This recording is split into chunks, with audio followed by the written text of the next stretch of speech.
Hello বন্ধুরা, good morning, শুভ সকাল। তোমরা সবাই কেমন আছো? আশা করি ভালো আছো। আমিও ভালো আছি। আমি রনিতা নতুন আর একটি ব্লগ নিয়ে চলে এসেছি তোমাদের সামনে। তো এখন বাজে সকাল 7:30। আজকে তোমাদের নিয়ে দিনটা এখান থেকে শুরু করছি।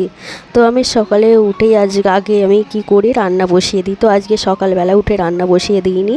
আজকে সকালে আমি জামা কাপড়গুলোকে আগে বুড়িয়ে দিচ্ছি কাচবো বলে, কারণ বৃষ্টি চলে আসছে, হঠাৎ হঠাৎ মেঘ করে যাচ্ছে। তো তাতে এগুলো শুকোতে খুব দেরি হচ্ছে, তাই ভাবলাম সকালবেলা এগুলো আগে শুকোতে দেবো কেচে, তারপরে আমি আগে কাজে হাত দেবো। কারণ এইগুলো পরে কাচতে গেলে আমার শুকোতে দেরি হচ্ছে, বেলা হয়ে যাচ্ছে। আর এই দিকের কাজগুলো সেরে ওদিকে কাজ করতে প্রায় আমার 11:30-12টা বেজে যাচ্ছে। তো তখন কেচে শুকোতে দিতে গেলে আমার আর শুকোচ্ছে না, তাই ভাবলাম আমি এখন সকালবেলায় আগে শুকোতে দিয়ে দিই, তারপরে সব কাজ করব, বাড়ির কাজে হাত দেবো। তো এগুলো এখনও বুড়িয়ে দিচ্ছি, ভালো করে বুড়িয়ে দিয়ে বেশিক্ষণ বুড়িয়ে রাখবো না, কারণ এগুলো তো রোজের কাচা হয়। তাই আমি এগুলোকে এক্ষুনি কেচে নেবো, সঙ্গে সঙ্গেই কেচে নেবো। তো ওখান পাশ দিয়ে আমার ননদ যাচ্ছিলো, ছোট্ট ননদ। তো দেখছিল, বলছে দিদি বৌদি ভাই কী করছো, তাই তার সাথে আমি দেখছিলাম। আর ঠিক আছে, তো আমি এখানে কেচে নিচ্ছি। বললাম যে বেশিক্ষণ বুড়িয়ে রাখবো না, কারণ এগুলো রেগুলার কাচা, সেরকম নোংরা হয় না, তাই আমি এগুলো সঙ্গে সঙ্গেই কেচে নিচ্ছি। আর আমার ছেলে এই ক্যাঁথাগুলোতে যে বাথরুম করে বা কোনো নোংরা করে সেরকম না, তবুও পেতে শোয়াই। বলছিলাম না যে বিছানা চাদরে একটু ধুলোবালি থাকে, তো সেটার ওপর শোয়াই না, এটা পেতে শোয়াই। তো যেগুলোকে রোজে কেচে দিই, কারণ এটাতেই আবার শোয়াবো, তাই এগুলোকে একটু একটু করে কেচে দিই। তো নোংরা কিছু সেরকম কিছু নেই যে বুড়িয়ে রাখবো। যখন কোনো কিছু চাদর বা কোনো কিছু নোংরা জিনিস জামা কাপড় থাকে তখন একটু বুড়িয়ে রেখে দিই। তো এই বেশি কিছু কাচারও ছিল না আজকে, যা হোক অল্প কাচা ছিল, তো সেগুলোকে কেচে নিচ্ছি, ধুয়ে নিচ্ছি। কারণ এদিকের কাচাকুচিগুলো হয়ে গেলে এদিকটা করে নিশ্চিন্তে কাজ করা যায়, নয়তো মনে হয় কাচলাম না, শুকোতে দিলাম না, বৃষ্টি চলে এলো, মেঘ হয়ে এইরকম একটা মনে হয়। তো আজকে আমি ভাবলাম না, আজকে প্রথমেই আমি কেচে শুকোতে দিয়ে দেবো। কারণ তোমাদের দাদাভাই তো আর রান্না নিয়ে যায় না, কোনো কিছু টিফিন ফিফিন নিয়ে যায় না। তো বেলা হলেও কোনো অসুবিধা নেই, তো আগে এদিকে এটা করে নিই। রান্নাটা তো বেলা হলেও অসুবিধা নেই। তো আমি এখানে ডাল সিদ্ধ করব বলে পেঁপে দিতে পেরে বসেছি। গাছ থেকে পেঁপেটা পেরে নেই, বলে আমাদের গাছেরই পেঁপে, পেঁপে গাছ, আমড়া গাছ এগুলো তো বাড়িতে আছে। তো পেঁপেটাই ছিল বলে পেঁপেটা নিয়ে এলাম, পেরে নিয়ে এসেছি, নিয়ে সেটাতে ডাল সিদ্ধ করব। তো পেঁপে দিয়ে ডাল সেদ্ধ খেতে ভালোই লাগে। সবসময় ওই তরকারি ফরকারি ভালো না, কারণ কালকে রাত্রিবেলা হয়েছিল আলুর দম করেছিলাম, লুচি করেছিলাম। তো আজকে আর সকালবেলা মন চাইলো না কোনো কিছু তরকারি ফরকারি করতে, ভাবলাম সিম্পলি ডাল সেদ্ধই ঠিক আছে। তো ওই ডাল সেদ্ধটাই বসিয়ে দিচ্ছি এখন। এই দিয়ে মুড়ি খাওয়া হয়ে যাবে।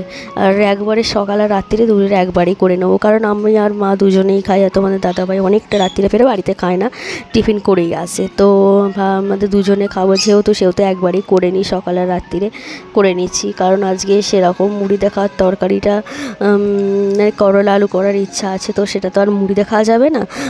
তাই ভাবলাম না, ডাল সিদ্ধ করে নিই, আর ওটাই সকালে রাত্রিরে হয়ে যাবে। তো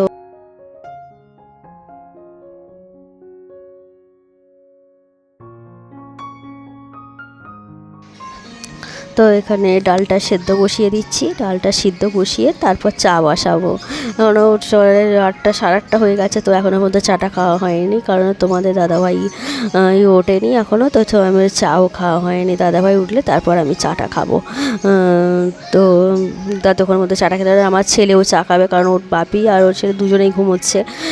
তো আমার ছেলে উঠেও বলবে চা কয় মা, চা কয়। তো চাটা আগে করে খেয়ে নিই না, কারণ ছেলেটা বায়না করে যে আমাকে আরেকটু চা দাও, আরেকটু চা দাও। তো চাটা করে খেয়ে নিলে চাটা কম পড়ে যেতে পারে, তাই চাটা আমি পরেই করি। ওরা ছেলে, আমি আর ওর বাপি তিনজনেই খাই চাটা। তো চাটা না খেলে না দিনটা যেন ঠিক ফ্রেশ লাগে না, মনে হয় যেন কখন চাটা খাবো। সন্ধেবেলা চাটা খুব একটা খাওয়া হয় না, কারণ করার টাইম পাই না, খাওয়াও হয় না। কাজ নেই, কাজ করতে গিয়েই হয়ে যায়, তো তখন আর চাটা করার টাইম পাই না। মা চা করে, মা চা করে খেয়ে নেয়। তো চা প্রথম দিকে খেতাম সন্ধেবেলা, তো আমার শাশুড়ি মা চা করে দিতে হতো বলে বলতো যে এই মেয়েকে ফোন করে বলতো যে চা করতে হচ্ছে, চা খাওয়া তুলে দেবো, চা খাবো না, চা করতে হয়। আচ্ছা বলো তো, আমি তো সব রান্নাই করি, সবই তো করি, কিছু পেটে দিতে হয় না, কুটে দিতে হয় না, কিছু করে দিতে হয় না, শুধু একটু চাটা করে দিতে হয়। যদি চাটাই না করে দেয় তাহলে কি বলবো বলুন তো, চাটা করে একটুখানি তো দিতে পারে না। হ্যাঁ, আমি তো সকালে চাটা তো করে নিই, তো সন্ধেবেলা চাটা একটু যা করে দিতে হয়। তো মা বলতো যে আমি তার ছেলেকে বলতো যে আমি চা তুলে দেবো, চা খাবো না। আবার কখনো বলতো যে হ্যাঁ এটা আমি আমার মতো চা করে নেবো, আমাকে বলতো যে আমি আমার মতো চা করে নেবো, চা করে খেয়ে নেবো, আমি বিকেলে চা করে খেয়ে নেবো, আমি চা খাবো না, এরমভাবে বলতো। তো আমি ভাবতাম যে হ্যাঁ নিশ্চয়ই আমি চাটা খাই বলেই বলছে, তো আমি চাটা খাবো না, মিটে যাবে। তো আমি চাটা সেই জন্য সন্ধ্যেবেলা চা খাই না, সকালেই চাটা করেই খাই। তো এখানে আমি চাটা খাচ্ছি। তো চাটা খেতে খেতে আমার মনে পড়লো যে হ্যাঁ কালকে বাসি লুচি ছিল, তো সেটাতে চাটা খাবো। তো বাসি লুচিতে চা খেতে দারুণ লাগে। তো সকালবেলা না ওই বিস্কুট দিয়ে ফিস্কুট দিয়ে কিছুতে চা খেতে ভালো লাগে না, চাটা মনে হয় শুধুই খাই। আর যখন লুচি থাকে বাসি না, দারুণ লাগে বাসি লুচিতে চা খেতে। তোমাদের কার কার ভালো লাগে একটু জানিও তো। তো এখানে দেখতে পাচ্ছি আমি লুচি নিয়ে চলে এসেছি, লুচিতে চা খাবো। আমার যে কী ভালো লাগে, দারুণ লাগে লুচিতে চা খেতে, বাসি লুচি দিয়ে। তো তোমাদের দাদাভাই বললো আমি আজকে কাঁকড়ালা বাজানে যাবো, তাই ওকে একটু কাঁকড়ালা ভেজে দিচ্ছি আর আমাদের করলার তরকারি হবে। তো এখানে আমার হাতে না কচু ধরে ব্যথা ধরেছে কদিন ধরে, তাই ভাবলাম আমি আর মিলে তো বান্নাটা করবো না, তো মিক্সিতেই কদিন ধরে বান্নাটা করছি, তো মিক্সিতে বান্নাটা করে নিচ্ছি। তো এখানে দেখতে পেয়েছো করলা আলুর তরকারি হচ্ছে, তো এখানে কষে নিচ্ছি। দেখতে পেয়েছো কালারটা কেমন এসছে, খেতেও ভালো হয়েছিল, কারণ করলা তরকারি খেতে আমার তো দারুণ লাগে। তোমাদের কেমন লাগে? আমার তো ব্যাপক লাগে, তোমাদের কেমন লাগে জানিও। তো এখানে করলাটা কষে আর করে একবারে সেদ্ধ করতে দেবো। তো দেখতে পেয়েছে করলার তরকারি রেডি। তো একটু জুস পাড়া রেখেছি, কারণ ডাল করছি না, তো ডাল একটুখানি করেছি, সেটা ছেলের জন্য করেছি, আর ওইতে ডাল খেলে ভালো লাগবে না। আর আমাদের মাছের ঝাল হয়েছে। আর এখানে গ্যাসটা পুছে নিচ্ছি, গ্যাস পুছে নিয়ে তো রান্নাটা তার বেশ তাড়াতাড়ি হয়ে গেছে, বেশিক্ষণ লাগেনি, কারণ অন্যদিন একটু মানে পেঁয়াজ আদা রসুন এইসব দিয়ে না রান্না করতে গেলে একটু বেশি দেরি হয়ে যায়, কারণ ওটা কষার একটা ব্যাপার আছে। তো এইটা তো জিরে তো আদা এইসব দিয়ে করা হয়েছে, তো সেরকম কিছু বেশিক্ষণ ধরে লাগেনি সময়। তো একবারে কষে সেদ্ধ বসে দিয়েছিলাম, ছেলেটা ডালটা এদিকে বসে দিয়েছিলাম, মাছের ঝাল হয়েছে। অন্যদিন ভাজাভুজি এটা ওটা করতে গেলে দেরি হয়ে যায়। তো আজ শর্টে কাটে অনেকগুলো রান্নাই হয়ে গেছে, শর্টে কাটে রান্না হয়েছে অনেকগুলো, না হলে শর্টে কাটে কিছু রান্না তো করেছি হয়ে গেছে। তো ছেলেটার জন্য শুধু ডালটা করতে হয়েছে, কারণ ছেলেটা ভাতটা শুধু খেতে চাইবে না, ডাল যে খায় সেরকমও না, ডালও খেতে চায় না, তবুও ডালটা করলাম, কারণ তেতো তরকারি তো দেওয়া যায় না, তাই ডালটা করে নিয়েছি। এই রান্না বান্না করে না আর এই গ্যাসটা পুঁছতে কষ্ট লাগে, মনে হয় জানি পরে পুঁছবো, কিন্তু পরে কী করে পুঁছবো, মাছি টাছি যা আছে না, তো আগে থেকে গ্যাসটা পুঁছে নিই। তো এখানে বিছানা গুছোতে চলে এসেছি, দেখতে পাচ্ছ আমার আগে রান্না বান্না সব কাজ ছেড়ে নিই, তারপর আমি লাস্টে বিছানা গুছোতে হয়, কারণ আমার ছেলে আর ওর তোমাদের দাদাভাই দুজনে কেউই উঠতে চায় না, ওরা উঠতে উঠতে প্রায় 9টা হয়ে যায়, 8:30 9টা, তো তারপরেই আমি বিছানা গুছোতে পারি। আর বিছানা গুছোতে পারি না বলে ঘরটাও পুছতে পারি না, কারণ বিছানা ছাড়বো আবার সেই ধুলো পড়বে না, বিছানাটাও হলে না, ঘট পোছাটা হয় না, তাহলে তো কাজটা অনেকটা তাড়াতাড়ি হয়ে যায়। ওরা যদি উঠে পড়ে এই দিকগুলো করে নিই, তারপর রান্নাটা বসাতে যেতে পারি, কিন্তু ওরা ওঠে না বলে হয় না, আগে রান্নাবান্না করে রেখে তারপরেই বাসি বিছানা সব গুছোতে আসি। আর কেউ এসে গেলে হঠাৎ করে না অসুবিধা, কারণ এরকম বিছানা এরকম হয়ে আছে, এবার হয়ে গেছে, আর অনেকটাই তোর 9টার সময় তো আসতেই পারে, কেউ হঠাৎ করে এসে গেলে মানে যে কী করবো তার ঠিক নেই, তো এরা তো উঠবে না। তো বিছানাটা এলোমেলো থাকলে একদমই ঘরটা যেন এলোমেলো দেখতে লাগে, পরিষ্কার দেখতে লাগে না, বিছানাটা গুছানো থাকলে কতটা ঘরটা পরিষ্কার দেখতে লাগে।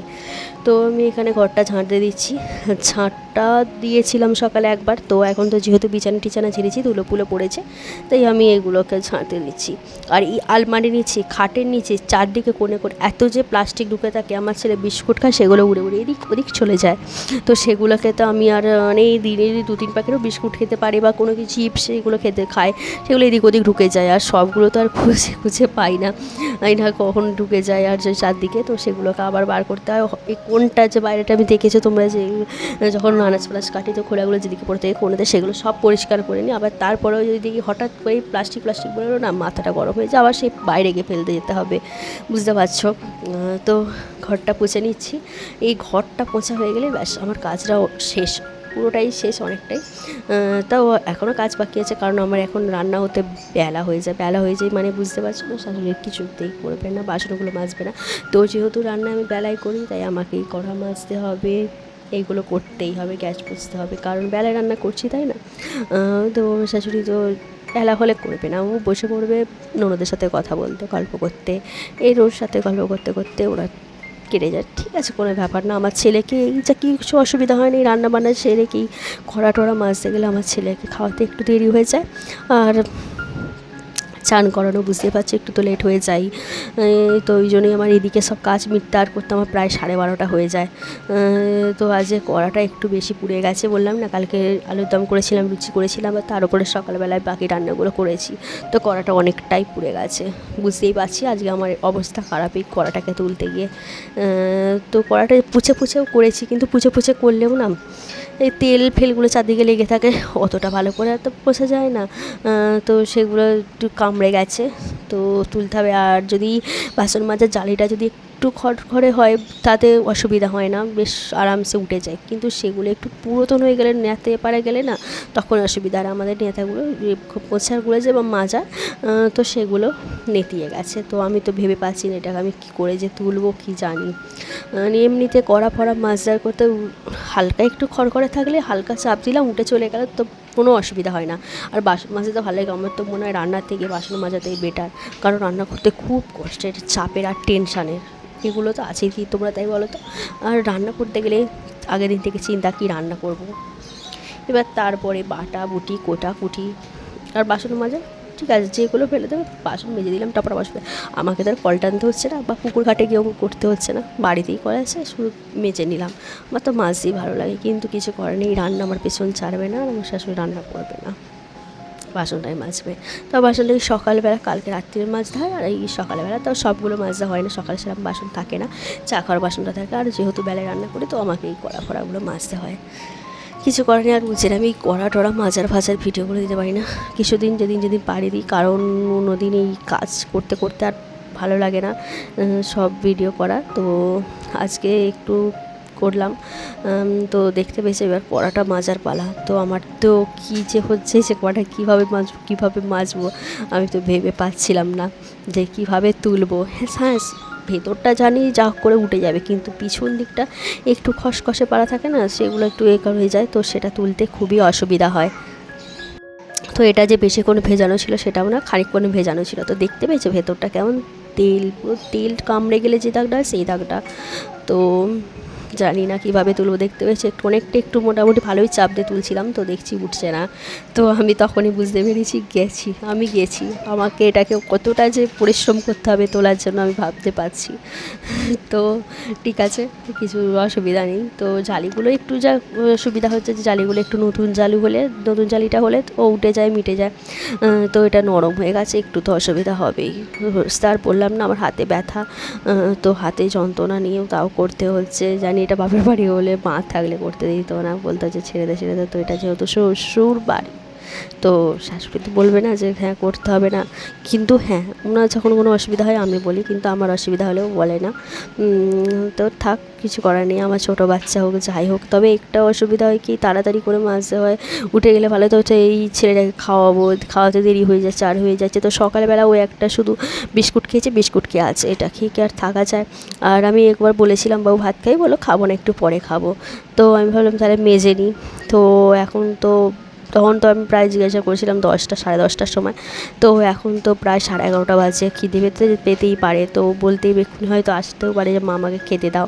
আর এখন যেহেতু ফোনটা দেখছে, তো এখন চুপ করে আছে, তো আমি দেখো কড়াটাকে পা দিয়ে মারিয়ে করছি, কিছু করার নেই, এরকম করেই করতে হবে, কারণ এই যে দুদিকে ডান্ডি থাকে না, সেটার জন্য অসুবিধা হয় এটাকে করার। আর এটা হলে ওটা অসুবিধা হয় না, কারণ ভালো করে ধরে ওটা করা যায়, আর এটা করা তো একটু অসুবিধা হয়ে যায়। আর আমার দইয়ের থেকে আমার কড়াতে রান্না করতেই ভালো লাগে, তো কড়াতেই এটা করছি। আর এই কড়াটা অনেকটাই ভেতরটা তেলা আছে, তো জানি হালকা চাপ দিলে উঠে যাবে, কিন্তু বাইরেটা নতুন করা তো খুব একটা পুরাতন করাও না, তো বাইরেটা একটু টাফ, তো ভেতরটা দেখতে যাচ্ছে ভালোভাবেই উঠে যাচ্ছে। তো আমি এটাকে শুধু দিয়েই করেছি, আমার শাশুড়ি একটু বালি টালি দিয়ে মাজলে, তো আমি বালি টালি দিয়ে মাজি না কড়াটাকে, কারণ মনে হয় যেন ভেতরটা ক্ষয়ে একটু দাগ হয়ে যায়, তো যতটুকুনটা পারি আমি এইটা করেই মাজি। আর একটু খুব প্রয়োজন পড়লে একটু মানে বালি মাখা যে ধুলোগুলো থাকে না, এইগুলো থাকে কাদাগুলো, সেইটাকে নিয়ে মেজে নিই। তো আমি ওটাকে আছে সাইডে, তো আমি ওটা ভাবলাম যে নেবো না, থাক, এটা দিয়ে যদি উঠে যায় উঠে যাবে, তো এখন তো দেখছি ভালোভাবেই এটা দিয়ে উঠে যাচ্ছে, তো সেটা দিয়ে আমি তুলে দিচ্ছি এটাকে।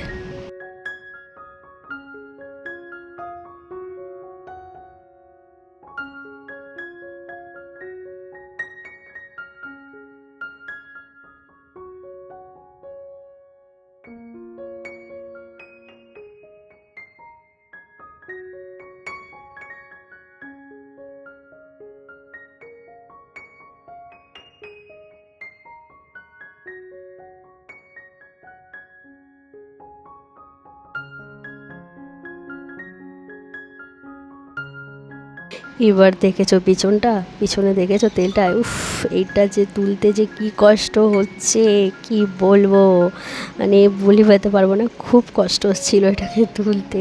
আর আমি তো প্রেশার তো দিতেই পাচ্ছি না, কারণ এই যে দুদিকে দুটো ডান্ডি আছে যার জন্য একদমই প্রেশার দেওয়া যাচ্ছে না। কীভাবে মাছবো আমি খুঁজে পাচ্ছি না, কারণ কড়া পুড়লেও আমি এতটা পড়ে না, হালকা পড়ে। আমি এমনিতে যখন রাত্রিবেলা লুচি করলাম আলুরদম করলাম কড়াটা মেজে নিই, কারণ ওতে কম পড়ে।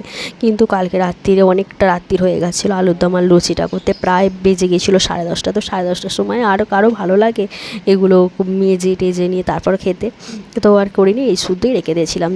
তার ফলে এইটাই ভুগতে তো হবেই।